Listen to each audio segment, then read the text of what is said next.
Okay, hands up. Who loves Tom and Jerry?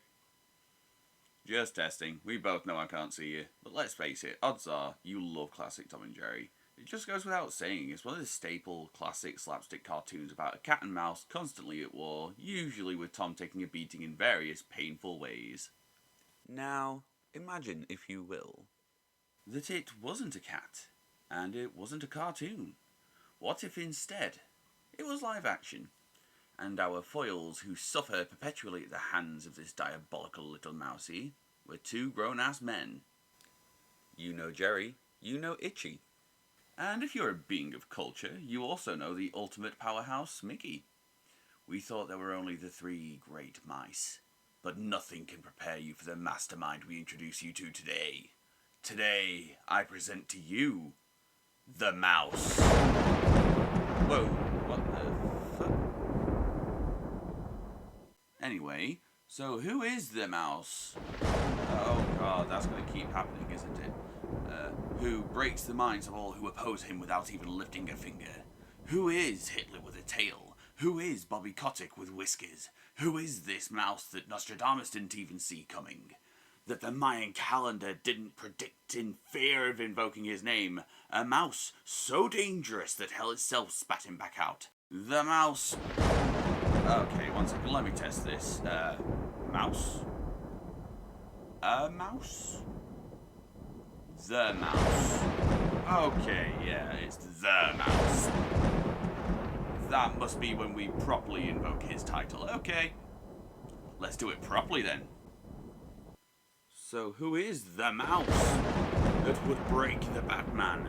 Who is the mouse that Godzilla and King Kong would tremble in the presence of? Who is the mouse that would make Saitama hang up his cape?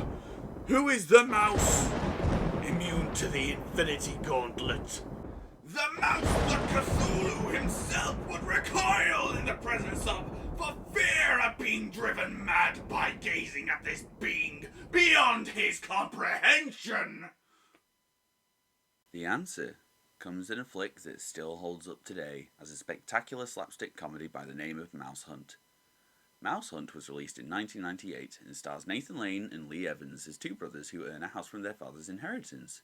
However, a mouse is currently residing in the property, and they try to get rid of him while they renovate and auction it for a ridiculous profit. The mouse... Oh, that's gonna get old, isn't it? Oh well, in for a penny. The mouse was here first. Does it work, or is it just your typical kids talking animal flick with sound effects and fart noises? Oh, it doesn't just work. It's art. It's Tom and Jerry meets Laurel and Hardy in a war for inheritance, and there are no holds barred. If you've never watched this one, please do yourself a favour and go watch it. It's okay, you can pause me. Save this video for later, because I'm going to get into the abbreviated rundown, and honestly, I won't do it real justice. The pain and devastation to their house, bodies, and dignity is a treat for the senses. And the mouse doesn't even have to try. We open at a funeral, where two brothers, Lars and Ernie, played by Nathan Lane and Lee Evans respectively, are carrying their father's coffin down some stairs. After they start bickering, shenanigans ensue, and their father's cadaver is lost to the sewers. Oh yeah, this is gonna be good! The pair are read their father's will, and are being left a shoddy string factory, amongst other things. Immediately, the two brothers are at odds. Ernie wants to sell the factory and go about his life, and Lars wants to honour their father by running the factory as was his wish. Ernie leaves to serve the mayor at his successful restaurant. Even the cockroach is impressed. I'm joking. It's not a cockroach. It's half of one. I'm sure this will go down swimmingly. Back at the factory, Lars is being pressured by a pair of old-time gangsters to sell out his factory to the Cord Mafia. A brief flashback to their father's deathbed when he gave them a very sentimental piece of string, asking that they promise to keep the factory in the family. So he refuses. And his wife leaves him. Well, actually, she makes him leave. The brothers end up both being driven to the same diner, where they actually have a nice walk and talk about their current situations, both being down on their luck, but hey, in their father's will, he left them a house as well. Merry Christmas! That's right, it's a Christmas movie too. So if it's Christmas when you're watching this, then Merry Christmas! Arriving at the house, they see it's long overdue for some TLC. Nowhere else to go, they stay the night, though they are disturbed by some mysterious sounds of scratching. They investigate the attic, and with quite a few shenanigans, they discover the cause. The mouse.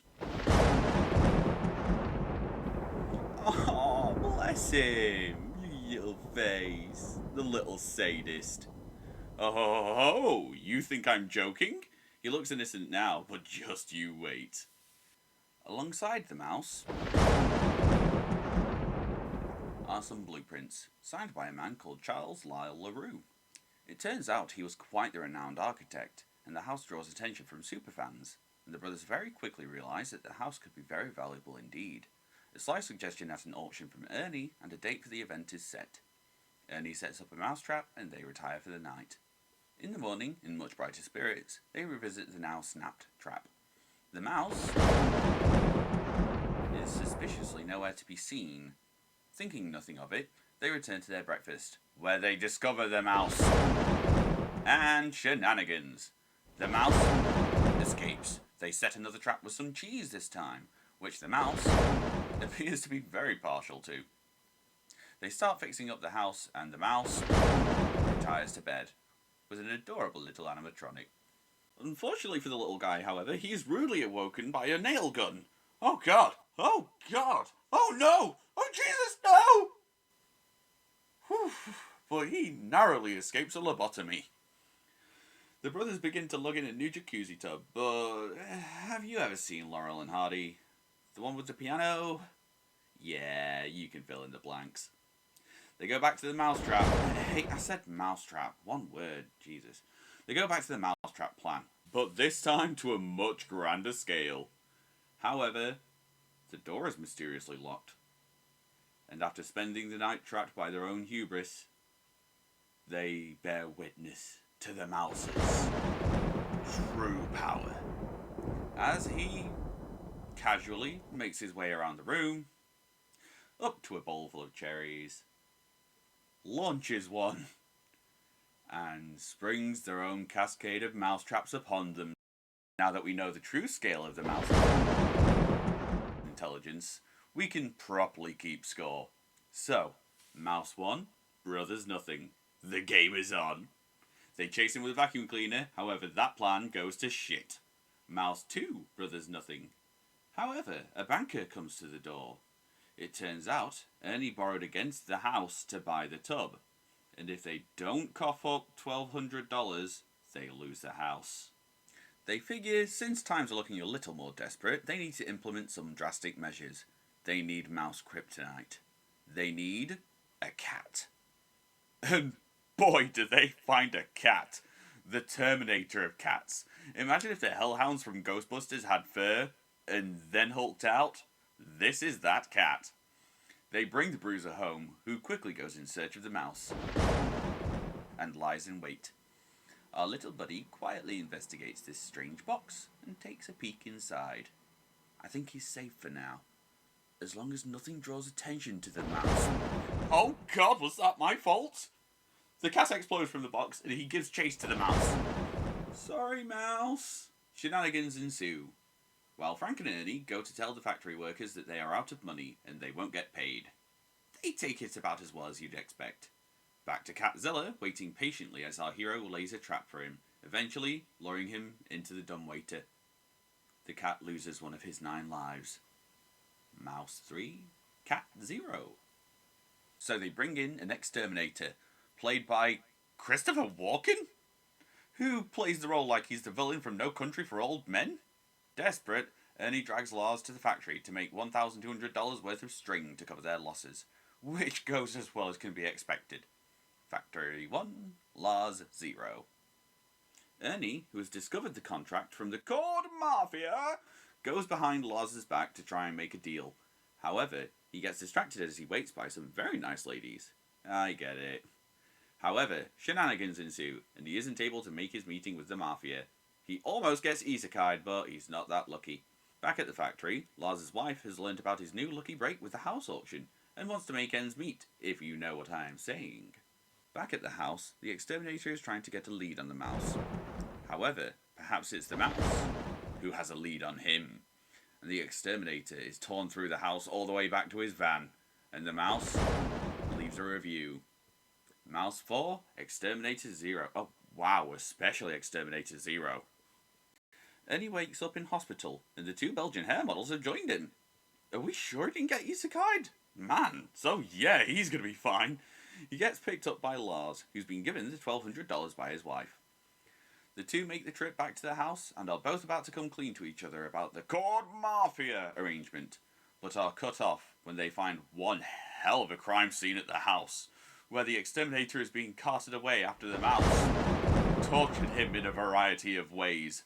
What, you think I'm exaggerating? I shit you not, the cassette tape proves it.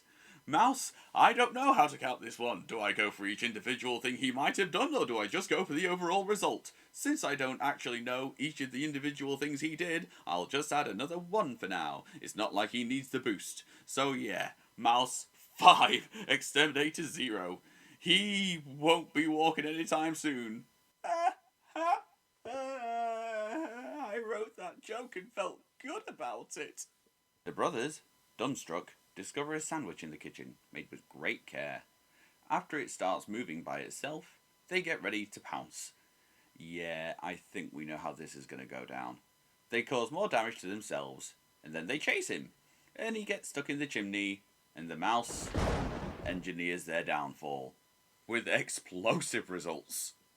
Mouse 6, Brothers 0. Lars and Ernie painfully regroup in the foyer, and Ernie resorts to less subtle solutions, loading a rifle. The mouse is chased through the house and gives them the slip. Once again, with explosive results. Mouse 7, Brothers 0. As the pair lie in the rotten fruits of their labour, they're hearing a voicemail from the Cord Mafia and get into an argument. As things get more heated, Lars throws an apple at Ernie, misses, and holy shit, he hits the mouse. Huh. Oh, I guess the thunder only works whilst in his presence while he's conscious. Mouse 7, Brothers 1. Don't worry, he's still alive. And the pair can't bring themselves to finish the job. So they ship him to Cuba. They return to some much needed renovations and finish just in time for the auction, which should go off without a hitch. Unfortunately, they didn't pay correct postage. The mouse has been returned. Unfortunately, the auction has already started before Lars can tell Ernie the daunting news. But he knows. Do you think that they remember that LaRue was committed to an insane asylum? I wonder what led to that. And the bidding has begun. The pair attempt to locate the mouse in the crowd. And they locate him. Shenanigans! Lars grabs him. Shenanigans! Ernie grabs him. Shenanigans! The mouse escapes. Shenanigans, shenanigans, and shenanigans. A hose is utilised. Shenanigans! Oh God, Mousey, run! Oh, thank God. Close one. And just as things look like Lars and Ernie's prayers have been answered, the auction gets all washed up. And as Ernie desperately tries to salvage things, his world comes crashing down. Mouse 8, Brothers, 1 lucky piece of string. They leave the remains, but the mouse won't let them go that easily. He's a vengeful god, and yet a benevolent one too. Hey, someone must have called 911 for the exterminator, and he wasn't exactly in the right mental state to take care of that himself. So, after they fall asleep in their father's office, having lost everything, they are awoken by sounds in the morning. The factory is back up and running, with a twist. And so, the brothers go into business, producing cheese in a string form. Lars gets a new girl who's a hair above the rest, and Ernie has a business partner with the brains to back his harebrained ideas. And they all live together in peace. I know I abbreviated a lot of this, but considering that most of it revolves around amazing slapstick comedy with strong setup and immediate payoff, I didn't really feel like just saying, oh, this funny thing happens and the punchline is this. Nah, I want you all to experience this for yourselves if you haven't already, because it's a marvel of pain and pleasure. I feel like reaction channels will get a heck of a kick out of it.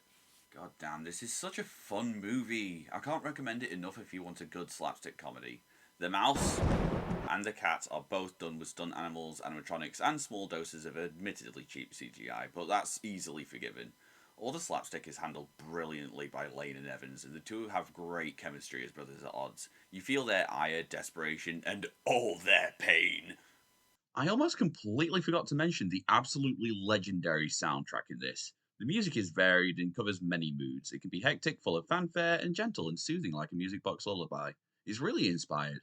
It's all pretty well paced. It's not just constant smashing and noise, it lets you breathe for a moment every now and then. We get some nice quiet moments with the mouse, too, and you just love to see him calmly putting plans into motion in between some genuinely adorable moments. Aw, looky little face. Even the animatronic that they use for him is pretty darn cute. The painting of the brother's father also has some changes in expression depending on the context, which is a great touch. And if there's ever a live action movie that captures the energy of Tom and Jerry, it's this one. And I'm glad that I found an excuse to talk about it and hopefully put it on a few more people's radars. Go on then, one more time for good measure. The Mouse.